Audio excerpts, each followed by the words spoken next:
Students, whatever homework is given to you, you have to submit it on the very next day between 8 am to 1 pm to the given WhatsApp number, and it is compulsory to submit your homework as your attendance will be marked on the basis of your submission.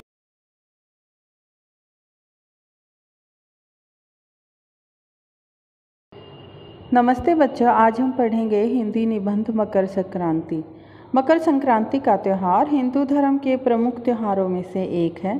यह लगभग पूरे भारत देश में अलग अलग रूपों में मनाया जाता है। तमिलनाडु के लोग इस त्यौहार को पोंगल के नाम से जानते हैं। लोग इस त्यौहार को सुबह नदियों में पवित्र डुबकी लगाकर मनाते हैं और सूर्य को नमस्कार करते हैं। तो आओ बच्चों, अब हम पढ़ते हैं हिंदी निबंध मकर संक्रांति। प्रस्तावना। हमारे देश भारत के प्रमुख त्योहारों में से एक त्यौहार मकर संक्रांति भी है। इस त्यौहार की खास बात यह है कि इस त्यौहार की एक निश्चित तारीख तय रहती है और वो तारीख है 14 जनवरी। मीठा खाइए और मीठा बोलिए इस त्यौहार की सबसे बड़ी मान्यता है। हर्षोल्लास और खुशियों के साथ ही अपनी परंपराओं को निभाकर अपनी खुशियों को प्रकट करने का नाम मकर संक्रांति त्यौहार है। कब मनाया जाता है? मकर संक्रांति सूर्य के उत्तरायण होने पर मनाया जाता है। जब सूर्य उत्तरायण होकर मकर रेखा से गुजरता है तब मकर संक्रांति मनाया जाता है। मकर संक्रांति का संबंध पृथ्वी के भूगोल और सूर्य की स्थिति पर निर्भर है और जब भी सूर्य मकर रेखा पर आता है वह दिन होता है 14 जनवरी, अतः वही दिन मकर संक्रांति का होता है। ज्योतिषियों के अनुसार, ज्योतिष की दृष्टि से देखें तो उस दिन सूर्य धनु राशि को छोड़कर मकर राशि में प्रवेश करता है और सूर्य के उत्तरायण की गति प्रारंभ करता है। हमारे हिंदू धर्म में प्रत्येक त्यौहार को मनाने की जो तारीख होती है वो ज्योतिषी द्वारा और हमारी भौगोलिक परिस्थितियों पर निर्भर करती है। मकर संक्रांति के अन्य नाम। भारत देश में प्रत्येक त्यौहार को प्रत्येक क्षेत्रों में अलग अलग नाम से पुकारा जाता है, जबकि मनाने का कारण एक ही होता है। जैसे आंध्र प्रदेश, केरल और कर्नाटक में इसे संक्रांति कहते हैं और तमिलनाडु में इसे पोंगल पर्व से जानते हैं। पंजाब और हरियाणा में इसे लोहड़ी के नाम से जाना जाता है, जो कि नई फसल के स्वागत के लिए मनाया जाता है। आसाम में इसे बिहू के रूप में मनाया जाता है। हर प्रांत में इसका नाम और मनाने की तारीख भले ही अलग हो, परंतु मनाने की खुशियाँ और मान्यता एक ही है। मकर संक्रांति और पकवान। मकर संक्रांति में पकवान भी हर क्षेत्रों में अलग अलग होते हैं। तिल और गुड़ का भी मकर संक्रांति पर बेहद महत्व है। इस दिन सुबह जल्दी उठकर तिल का उपटन कर स्नान किया जाता है और इसके अलावा तिल गुड़ के लड्डू एवं अन्य व्यंजन बनाए जाते हैं। इस दिन सुहागन महिलाएं सुहाग की सामग्री का आदान प्रदान भी करती हैं। पतंगबाजी। मकर संक्रांति हर्षोल्लास के त्यौहार है। इन सब मान्यताओं के अलावा मकर संक्रांति पर्व पे पतंगबाजी का भी महत्व है। इस दिन पतंग उड़ाने का विशेष महत्व होता है। लोग बेहद आनंद और उत्साह के साथ पतंगबाजी करते हैं। कहीं कहीं तो पतंगबाजी का आयोजन बहुत बड़े पैमाने में होता है, जिसमें छोटे से लेकर बड़े सभी खुशी खुशी हिस्सा लेते हैं। उपसंहार। इस प्रकार मकर संक्रांति पूजा पाठ को महत्व देता है, साथ ही स्नान और दान प्रदान करके पुण्य कमाने का दिन भी होता है। तिल गुड़ खाकर मीठा बोलने का महत्व है, इसलिए मकर संक्रांति के दिन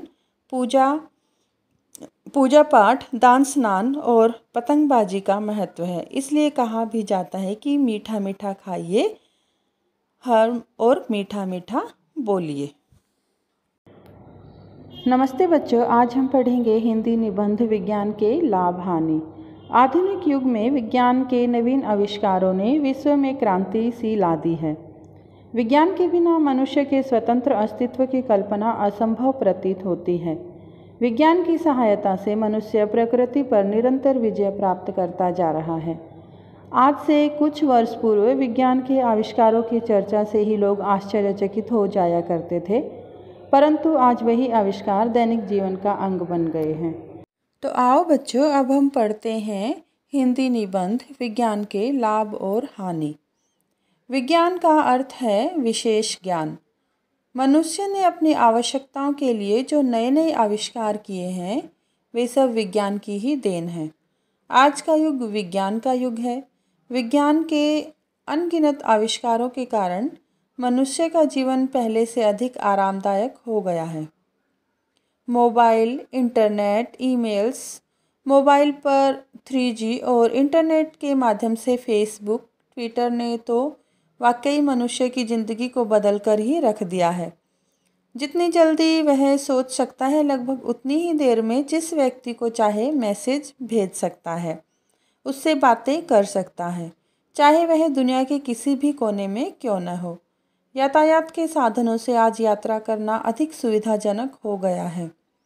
आज महीनों की यात्रा दिनों में तथा दिनों की यात्रा चंद घंटों में पूरी हो जाती है।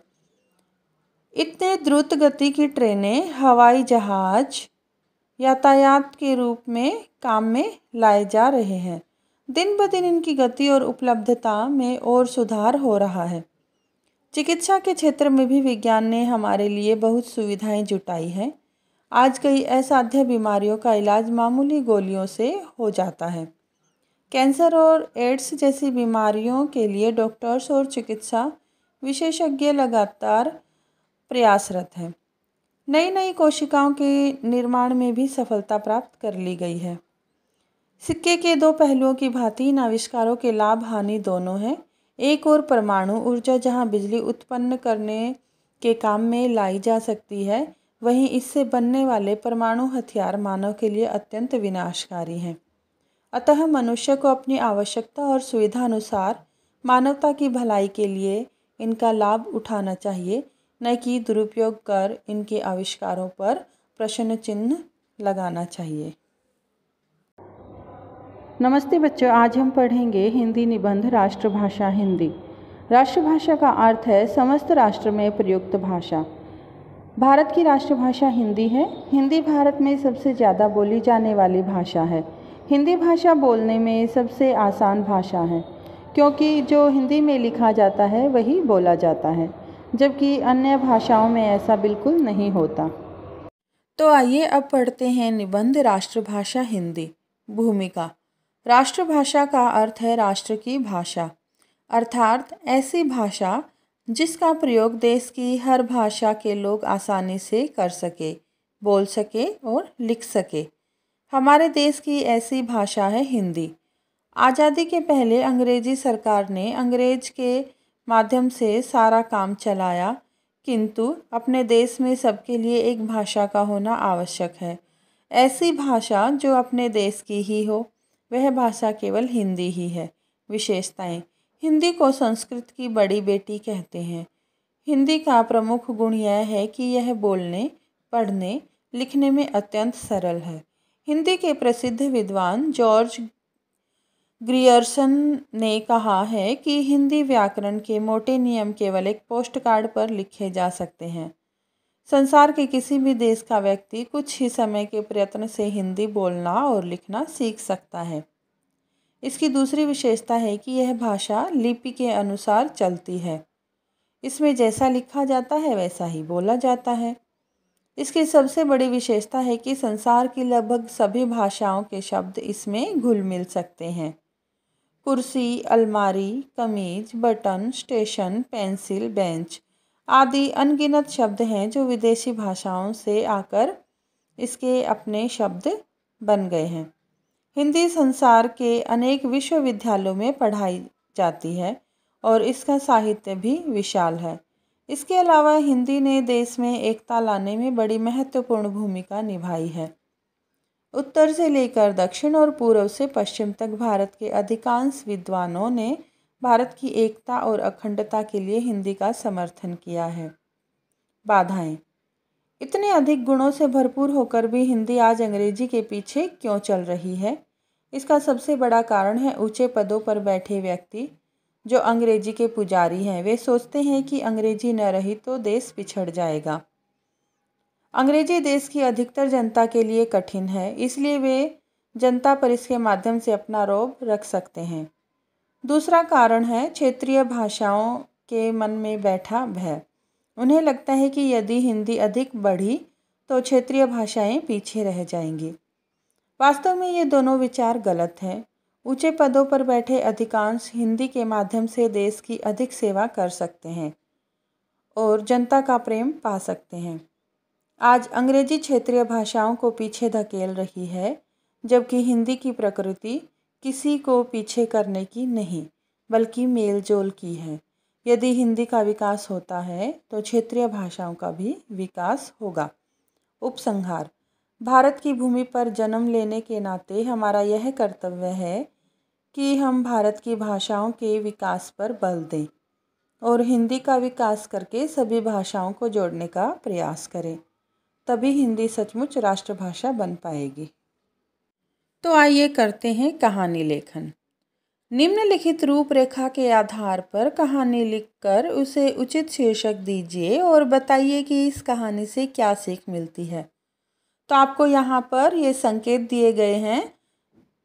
किसान का बेटा, आलसी और आपसी झगड़े, किसान परेशान, बीमार पड़ना, बेटों को सुधारने का उपाय सोचना, एक एक लकड़ी तोड़ने को कहना, चारों लकड़ियाँ एक साथ बांधना, उन्हें तोड़ने को कहना, असमर्थ निकलना।